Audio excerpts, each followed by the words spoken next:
Giovani, buonasera e ben ritrovati sul canale di Neapolis 1926. Per prima cosa iscriviti al canale, è gratis. Signori, Napoli-Juventus 2-1 il giorno dopo. Io godo ancora. Non lo so voi, ma qui si gode a spruzzo. Mi raccomando, perché il 70% che guarda questi video non è iscritto al canale, quindi forza, non vi costa nulla. Detto questo, che giorno dopo è?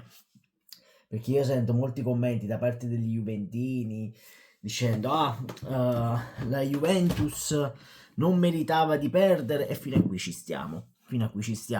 La Juventus ha fatto tutto, la Juventus, il Napoli non ha fatto nulla. E io faccio fermiamoci un attimo, perché le grandi occasioni che ci ha avuto la Juventus, la prima di Vlahovic, errore di Oliveira, cross nel mezzo, sbaglia Oliveira, cross nel mezzo, Vlahovic la mette fuori, lì errore del Napoli, no grande giocata di Chiesa che mette la palla nel mezzo, quindi andiamoci piano. Secondo, Vlahovic che la butta fuori al 45esimo, errore di Traoré, quindi errore in uscita del Napoli, e quindi poi Vlahovic la butta fuori. Andiamo avanti? No, perché possiamo andare ancora avanti. Cambiaso, errore del Napoli in uscita, Cambiaso la mette alta. Forse l'unica vera occasione limpida non data dai giocatori del Napoli è stata quella di Rugani al 94esimo, 95esimo, non mi ricordo che minuto era. Poi va bene, nel mezzo c'è stato il grandissimo gol di Federico Chiesa che a detta di molti non è il Chiesa, non è, deve giocare Yildiz. Secondo me, se gioca con il 4-3-3, qualcosa questo ragazzo può fare esterno, giocando esterno, no? Ma boh.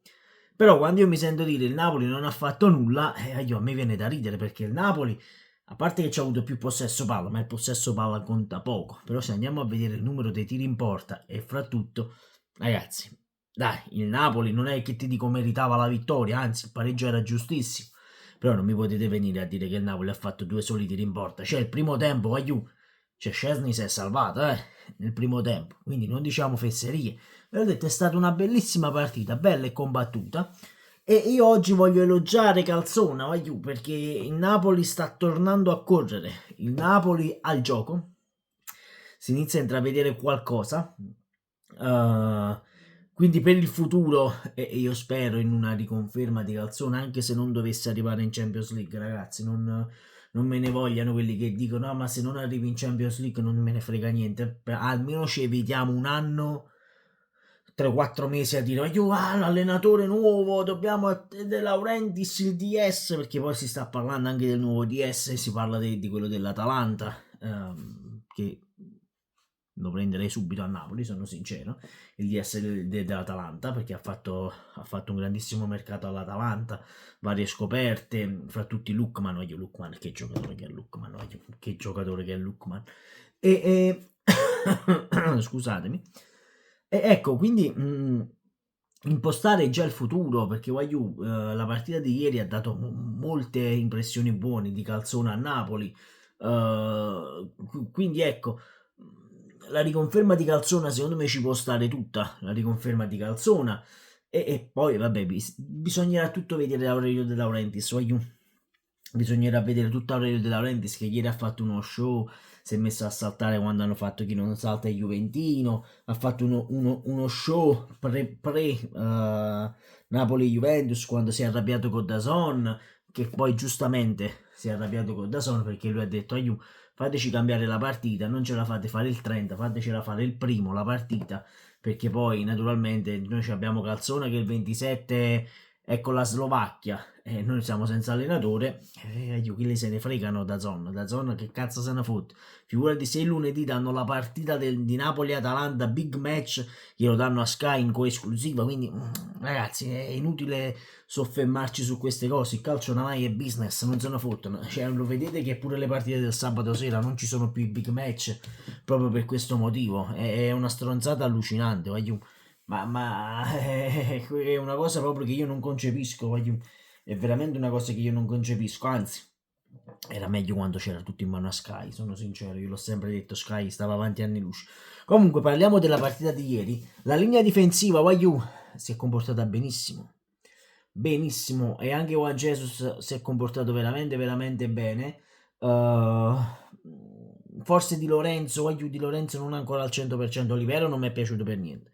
Se devo bocciare qualcuno a livello difensivo boccio Oliveira, in effetti sui giornali ha preso 5, massimo 5,5 Oliveira, ha combinato dei macelli su quella fascia allucinanti e meno male la Juventus non ne ha approfittato proprio su quella fascia. Non riesco a capire come mai non giochi Mario Rui, ragazzi, non riesco a capire, sono sincero, come mai non debba giocare Mario Rui, scusate, su quella fascia sinistra. Quindi Oliveira bocciato. Promosso a pieni voti Juan Jesus e Rachmani che bisognerà vedere in vista poi del Barcellona. Il Barcellona che ne esce con le ossa rotte perché De Jong si è infortunato, Pedri ha preso una distorsione, vedremo se lo recupererà per il Napoli la prossima settimana, quindi la fortuna inizia a girare pure in casa Napoli, allucinante, io l'ho detto ieri, la vittoria è stata pure mano di San Gennaro, proprio, ma va bene. E a centrocampo, Wagyu, a parte delle uscite sbagliate, che questa cosa di uscire sempre bassi, usciamo bassi, prima o poi ce lo faranno un gol per l'uscita bassa sbagliata. Traoré ieri mi ha fatto venire i vermi su quel tiro di Vlahovic, sono sincero, Olivera idem. Ecco, a centrocampo se proprio devo bocciare uno è Traoré, perché ha perso molti palloni in fase di uscita del Napoli. Poi vabbè, c'è uno come Lobotka, e quando la dai palla a Lobotka, l'hai messa in cassaforte, uno dei centrocampisti più forti della Serie A, è inutile dirlo, è inutile continuarlo a dirlo. Anch'essa si è comportato molto bene. Quando è entrato Zelinski, sinceramente, quando ha fatto quei 2 o 3 passaggi sbagliati, ha girato a questo che cazzo l'ha messo a fare. Scusatemi, lo sapete io come la penso sulla questione Zelinski, ma non abbiamo centrocampisti e quindi è giusto far giocare il polacco fino a fine anno. In attacco, anzi, ma noi abbiamo pure Den Donker, che secondo me è stato bocciato in primis da Mazzarri e in seconda da Calzona, quindi un acquisto che non verrà riscattato.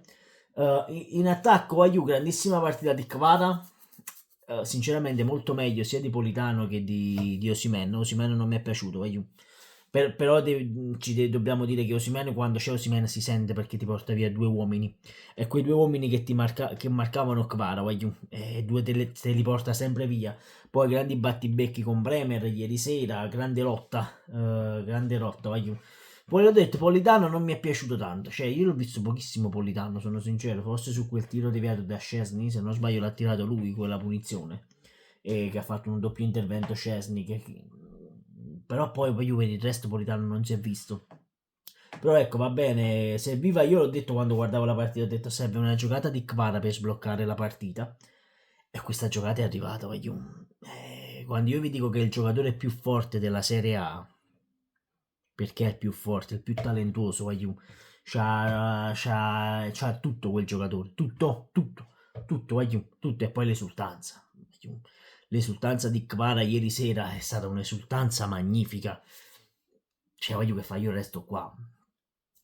Cioè, di cosa vogliamo parlare? Cioè, poi vabbè, la magia che ha fatto Kvara sul gol è tanta roba, coordinazione micidiale, una coordinazione allucinante.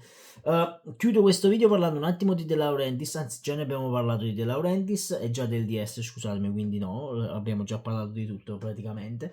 E noi ci vediamo questa sera nel post Inter Genova, l'Inter che potrebbe andare a più 15 dalla Juventus, grazie al Napoli.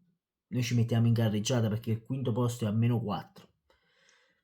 Se poi riusciremo a portare questa squadra e queste 5 squadre in Champions League, è scelta molto difficile perché il Napoli a Barcellona, domani giocherà la Lazio, però il Bayern Monaco, devo dire la verità, non è messo poi così tanto bene. La Lazio può provare nell'impresa, secondo me deve passare i primi 20 minuti la Lazio, poi dopo potrà iniziare ad attaccare anche la Lazio. Ecco, andando di contropiede la Lazio potrebbe fare veramente molto male al Bayern Monaco.